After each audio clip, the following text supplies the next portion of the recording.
अस्सलाम वालेकुम नाज़रीन, मैं सैयदा ज़ाहिरा आबिदी आपकी मेज़बान आज आपकी खिदमत में नबी करीम सल्लल्लाहु अलैहि वसल्लम की पैदाइश से भी 1000 साल पहले का वाक़या बयान करूँगी। आपने सुना भी होगा, पढ़ा भी होगा, लेकिन मैं उसमें से उस किस्से में से वो निकालूँगी जो नुक्ता है मेरे पास कि ये मकान जो है हज़रत अबू अय्यूब अंसारी का, ये किसने बनाया, कैसे बना, इसकी तारीख़ बताऊँगी आपको। शुरू करती हूँ। बिस्मिल्लाहिर्रहमानिर्रहीम। रब्बि इश्रह ली सदरी व यस्सिर ली अमरी वाहलुल उक़दतम मिन लिसानी यफ़क़हू क़ौली। अल्लाहुम्मा सल्लि अला मुहम्मदिन व अला आलि मुहम्मदिन कमा सल्लैता अला इब्राहीम व अला आलि इब्राहीम इन्नका हमीदुम मजीद। अल्लाहुम्मा बारिक अला मुहम्मदिन व अला आलि मुहम्मदिन कमा बारकता अला इब्राहीम व अला आलि इब्राहीम इन्नका हमीदुम मजीद। तो ये उस बादशाह का किस्सा है जो बहुत बहुत अमीर था और ये आस पड़ोस की रियासतों पे अपनी धाक बिठाने के लिए अक्सर निकलता था अपने लाव लश्कर के साथ, और लोग बड़ा मरूब होते थे, देखने के लिए निकल आते थे इसको हज़ारों लाखों लोग। लेकिन जब ये मक्का पहुंचा तो कोई भी इसके इस्तकबाल को नहीं आया। ये तो बड़ा हैरान हुआ। तो इसने फिर अपने मुशीरों को बुलवाया और कहा कि कोई मेरे इस्तकबाल को नहीं आया, ना कोई हैरान हुआ कि हम आए हैं यहाँ। तो उसके मुशीरों ने कहा कि बादशाह सलामत, यहाँ पे एक घर है जो खुदा का घर कहलाता है, और यहाँ पर लोग, जितना तेरा लाव लश्कर है इससे भी बढ़ के रोज़ाना लोग आते हैं और जाते हैं खुदा के घर को देखने के लिए। बादशाह ने हैरानी से सुना और कहने लगा कि अच्छा, कोई मुझसे भी, मेरे उससे भी बड़ा है, तो ठीक है। उसने अपने फ़ौज के सालार को बुलाया और कहा जाओ उस खुदा के घर को ताराज कर दो और उसके खुदाम को कत्ल कर दो, क्योंकि उन्होंने बताया था ना, इसके जो मशीरान थे उन्होंने बताया था कि इसके जो खुदाम हैं वो बहुत साहिब इज़्ज़त माने जाते हैं दुनिया में। तो कहा खुदाम को कत्ल कर दो और खुदा के घर को ताराज कर दो। बस ये अल्फाज इसको बोलने थे कि ये इसके ऊपर एक हमला हुआ बीमारी का, और इसके तमाम बदन से खून, पीप, मवाद सब रिसने लगा। फ़ौरन बदबूदार, इंतहाई बदबूदार।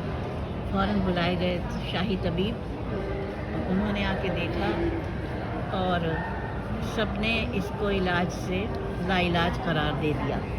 अब सबसे आखिर में रह गया जो इनके उलमा थे, वो भी आए थे और किसी ने भी नहीं वो किया, इलाज के लिए कोई राज़ी नहीं हुआ। कहा हमारे पास इसका इलाज नहीं है। लेकिन आलिम रब्बानी जो सबका वो था, हेड था आलिम, वो आया और आके खड़ा हो गया। पहले बैठा और फिर खड़ा हो गया और गुस्से से कहने लगा कि बादशाह सही सही बता, तेरी क्या ख़ता हुई है, तुझसे क्या ख़ता हो चुकी है।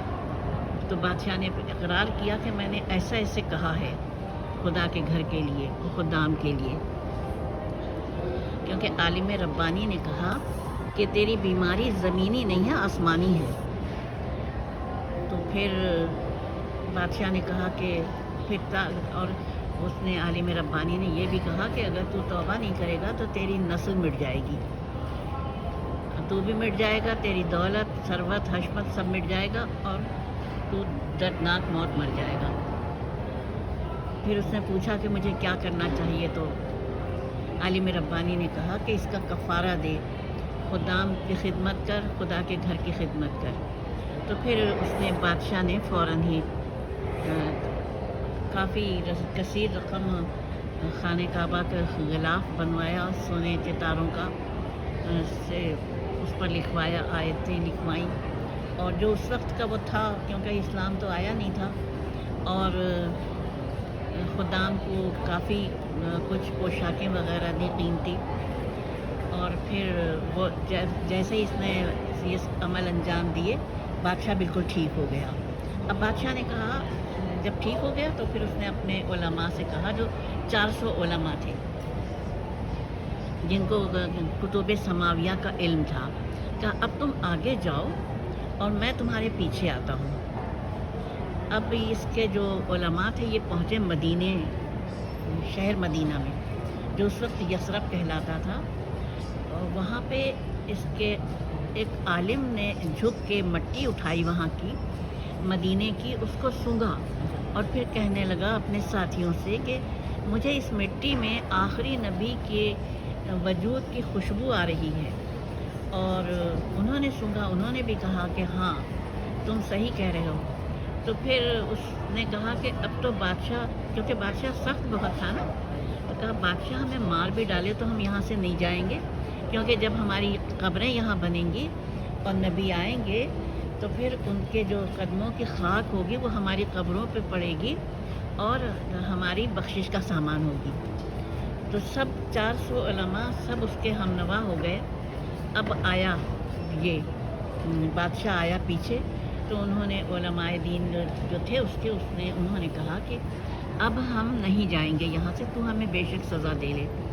बादशाह क्योंकि उसको हिदायत मिल चुकी थी, उसने फिर बजाय गुस्सा करने के उन उलमाए दीन के लिए 400 बंगले बनवाए, जो उस वक्त के रवाज वाले बंगले थे, लग्जरी बंगले बनवाए। उनको सामान से आरास्ता किया और आलिम रब्बानी जिसने इसका इलाज किया था उसके लिए 2 मंजिला घर बनवाया और उसको सुपर लग्जरी बनवाया। और फिर उसके बाद उनको मदीने में छोड़ कर खुद आगे बढ़ गया। ये वो 2 कबीले थे जो बाद में औस और खजरज कहलाए। और वक्त गुजरता गया, 1000 साल गुजर गए। नबी करीम सल्लल्लाहु अलैहि वसल्लम फिर मदीने में तशरीफ़ लाए, तो उस वक्त आपके ऊँटनी की महार लोग फ़र्त मसरत से जोश से थाम रहे थे कि हर एक को ये शरफ़ मिले कि नबी करीम की ऊँटनी उसके दरवाज़े पर बैठी। लेकिन नबी करीम सल्लल्लाहु अलैहि वसल्लम ने फरमाया इस ऊँटनी की महार कोई ना पकड़े, ये हुक्म रब्बी से बैठेगी। चुनांचे ऊँटनी चलती हुई हज़रत अबू अय्यूब अंसारी के दरवाज़े पर जाके बैठी और हज़रत अबू अय्यूब अंसारी को शरफ़ मेज़बानी आपने बख्शा। तो ये जब ऊँटनी बैठ गई तो फिर आपने कहा कि अबू लैला तुब्बा का ख़त तो ले आओ, क्योंकि तुब्बा ने वही बादशाह जो जिसने गुस्ताखी की थी उसका लक़ब था तुब्बा, और तुब्बा हमीरी कहलाता था।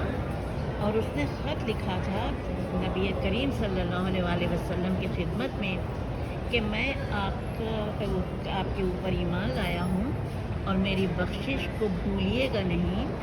और बहुत अच्छा सा उसने ख़त लिख के अपने उसको दिया था और कहा था कि नबी करीम आए, तुम्हारी ज़िंदगी में आए तो ठीक है, और अगर नहीं आलिम रब्बानी को दिया था, नहीं आए तो अपने नस्ल को वसीयत कर जाना कि मेरा ख़त नबी करीम की खिदमत में पेश करे।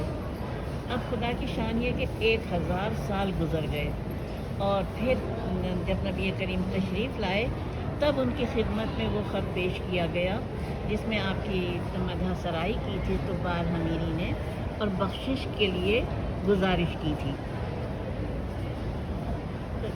ये जो थे हज़रत अबू अय्यूब अंसारी, ये उसी आलिम रब्बानी की औलाद में से थे जो अब तक के चला आ रहा था सिलसिला। और फिर आप जब बैठ गए, ऊँटनी बैठ गई, तो आपने सबसे पहले कहा कि अबू लैला तुब्बा का ख़त तो ले आओ, जबकि किसी को नहीं मालूम था कि उसका नाम अबू लैला है, उस ग़ुलाम का। तो फिर वो घर के अंदर से जाके ख़त लेकर आया और आपने वो ख़त पढ़ा। ख़त पढ़कर आप मुस्कुराए और मुस्कुराकर आपने तुब्बा को अपना भाई कहा। तो ये हज़रत अबू अय्यूब अंसारी का मकान जो कायम व दायम रहा 1000 साल तक और आज भी कायम व दायम है माशाअल्लाह। तो ये वो अबू अय्यूब अंसारी उस आलिम रब्बानी की औलाद में से थे। तो मुझे ये चीज़ इतनी पसंद आई کہ میں نے کہا آپ سے شیئر کروں. خدا حافظ.